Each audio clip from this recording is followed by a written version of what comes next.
A Casa da Cultura, a história dela começa em 1919. Lá existia uma casa na esquina, né?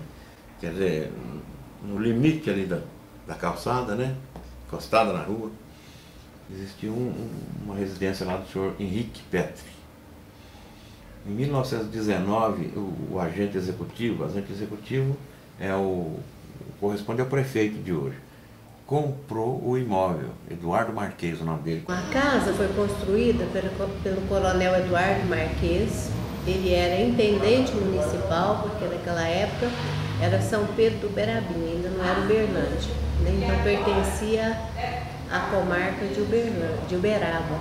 E ele foi a São Paulo, numa das viagens que ele fez a São Paulo, ele viu lá um palacete muito bonito, e ele fotografou esse palacete de qualquer jeito, conseguiu a planta, trouxe para cá. Construiu, demorou 4 anos para construir.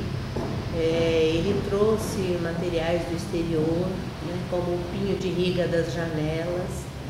Todas as janelas e portas da casa são em pinho de riga. Naquela época, né, eram importados, né, trazidos lá da cidade de Riga. E muitos outros materiais. Ele morou na casa até mais ou menos 29, quando quebrou a Bolsa de Valores de Nova York. Aí ele perdeu, né, tudo que ele tinha, inclusive a casa.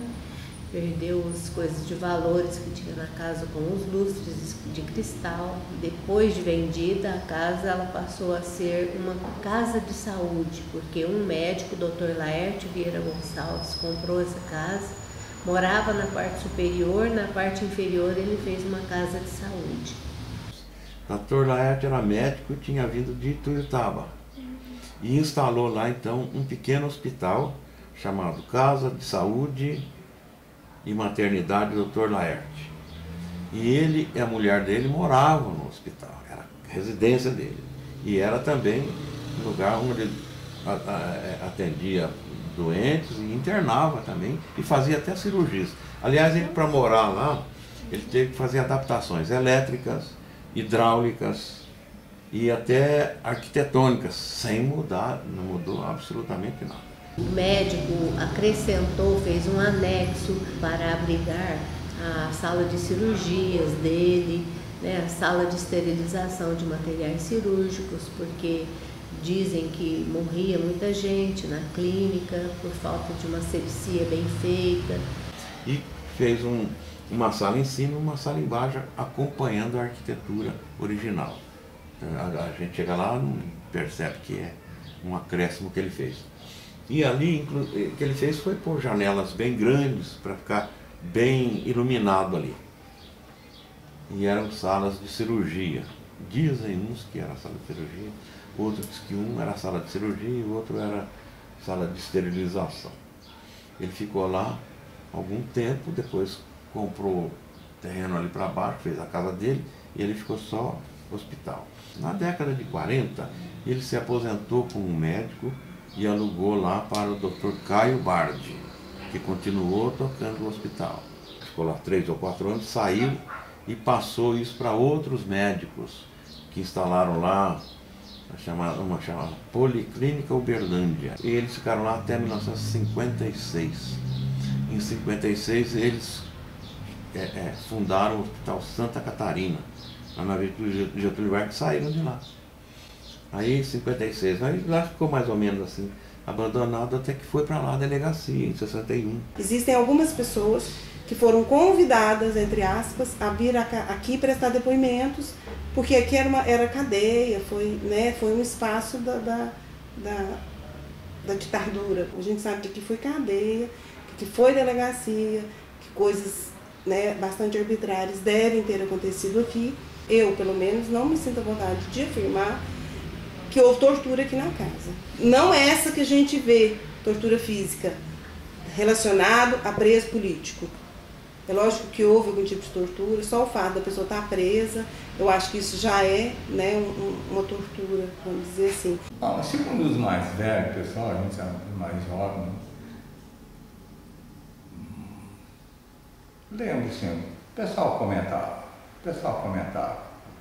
O pessoal comentava assim, que aqui foi um centro de tortura, vamos dizer assim. Os comunistas, principalmente, né? Os comunistas pobres. O prefeito Renato de Freitas, que entrou em 67, construiu lá no Moarama uma cadeia e uma delegacia para o Estado. Com o dinheiro do município, construiu para o Estado. A delegacia foi para lá. Deixou a Casa da Cultura aqui.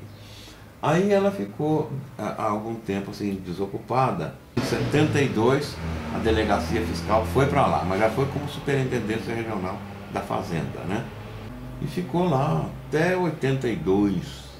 E a superintendência da Fazenda continuou usando para depósito de mercadorias apreendidas. Então, ficou abandonado o prédio, sem limpeza, sem manutenção nenhuma. Essas salas aqui eram cheias de coisas jogadas, coisas que a polícia pegava, né? Contravenção, de arroz, feijão, sei lá o que, repleta de coisas aqui nessa casa, lá embaixo, papéis, cheio de papéis, que estava tudo destruído, tudo, você não sabia mais que cor que eram essas paredes, né? Então, imagina, de 1922 até 1980, né? E que foi tantas dessas coisas, né?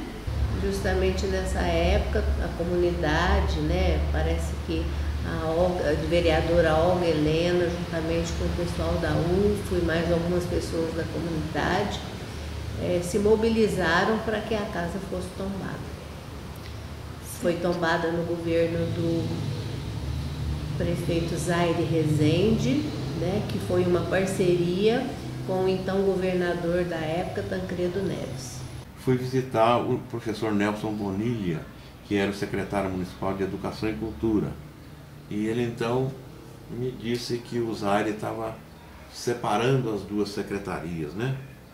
Separando a Secretaria de Educação e a Secretaria de Cultura. Mas que estava procurando um local que tivesse assim um significado histórico, né? Fosse um prédio assim de arquitetura interessante, né? Para ser a sede da Secretaria de Cultura. Falou, aí eu sei onde é que tem isso. Por que vocês não pedem para o governo que doem para vocês esse prédio, né? Que está sendo depósito de mercadoria apreendida da fazenda e está sendo deteriorando, se estragando, já tem muita coisa lá estragada e vai continuar estragando, daqui a pouco aquilo até cai. E aquilo lá tem uma história, aquilo lá é um prédio de beleza arquitetônica, né?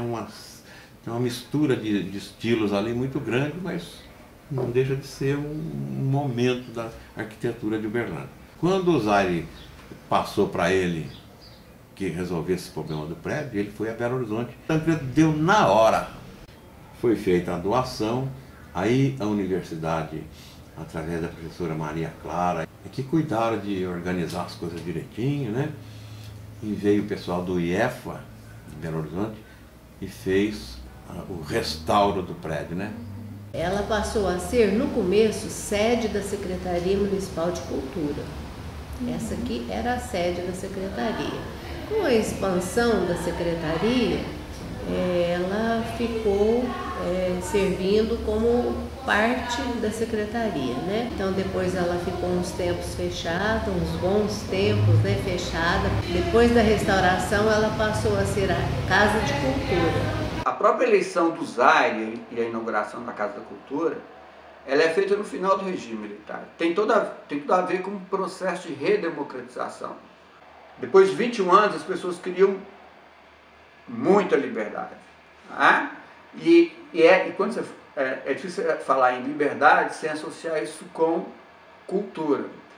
A Casa da Cultura. Ela é inaugurada em 1985. Né? Quer dizer, na prática, é tudo na gestão do Zaire. Né? O Zaire, ele é o responsável pela concepção da Casa da Cultura, de um espaço cultural, que até então na cidade não havia nada. Vai chegar um momento que eles vão largar ela de lado. Ela vai ficar praticamente mais de 10 anos sem utilidade nenhuma. De 1995 a 2006, ela vai ficar inativa. O que é ficar inativa? Não vai funcionar. Por que ela não vai funcionar? Porque o Zaire ganhou em 1983. Só que ele não conseguiu fazer o sucessor dele. Quem entrou depois? O Vigílio Galássia, com aquela política tradicional e tal. E depois, o chamado Grupo Tradicional de Uberlândia, ele ganhou todas as eleições. Exceto uma que o Zaire ganhou de novo, que sempre foi o Zaire, que foi em 2001, quando o Zaire ganhou pela segunda vez. Ele entrou pela segunda vez na prefeitura. Nesse intervalo, eles fecham a Casa da Cultura.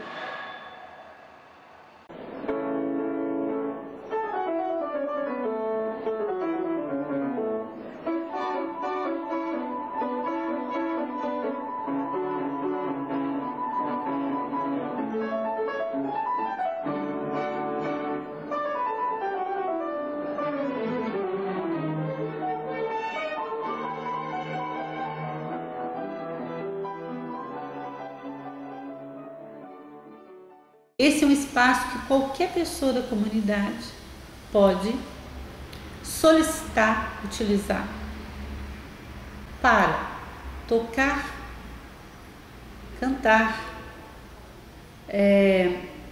lançar um livro, discussões filosóficas ou qualquer de outras. Qualquer pessoa da cidade pode. É só ligar para a gente ou mandar um e-mail para a Casa da Cultura. A gente manda a solicitação, ela preenche e a gente marca. Então isso é um serviço público da Casa da Cultura à comunidade. É uma conquista da comunidade.